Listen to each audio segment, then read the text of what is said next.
Tallinna Kirjanduskeskus soovib Kadriorus Koidula tänava muuta lähiajal püsivalt kirjandustänavaks. Ma arvan, et see on väga tore. Ma olen seal festivali mitu aastat käinud ja vabatahtlik olnud seal, nii et kui seda arendada aastaringselt, oleks väga tore. Mis teie arvate? Ma nõustun, ma arvan, et see oleks väga tore. Ma pigem tulin lihtsalt kuulama, mis ideed on. See oleks lausa lust muidugi, aga see saab nii hilja valmis, et ma ei suuda enam vist teda kasutada, aga ootan küll ja see raamatukogu oleks tore ja need pingid. No ilus tuleb, loodame.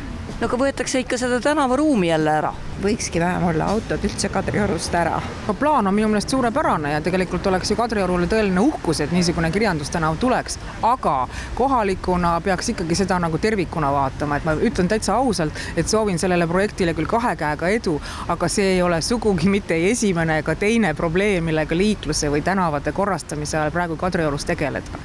Idee ja plaan on Feilmanni ja Poska tänava vaheline lõik Koidula tänavast teha siis natukene teistsuguse üldilmega tänavaks, kus lisaks sellele, et need kõnnitee piirded on ära kaotatud ja üldilme on muudetud selliseks inimsõbralikumaks, on juurde toodud siis selliseid kirjanduslikke elemente, nagu sellised suured justkui avatud raamatud, istumiskohad rohekastidega ja siis sellised natuke pisemad raamatud, kust saab lugeda mõtteteri või luuleridu või midagi muud kirjanduslikku. Kirjandustänav on suurepärane idee ja meil on nagu ainult hea meel, et meil on selline kogukond, kes on nii hea algatusega välja tulnud, et kui Koidula tänav läheb täis rekonstrueerimisse, siis meil on juba selline eskiis olemas, mis on võib-olla rahvaga läbi räägitud, arutatud ja mis ütleb, et kuidas see asi võiks olla see jagatud linnaruum.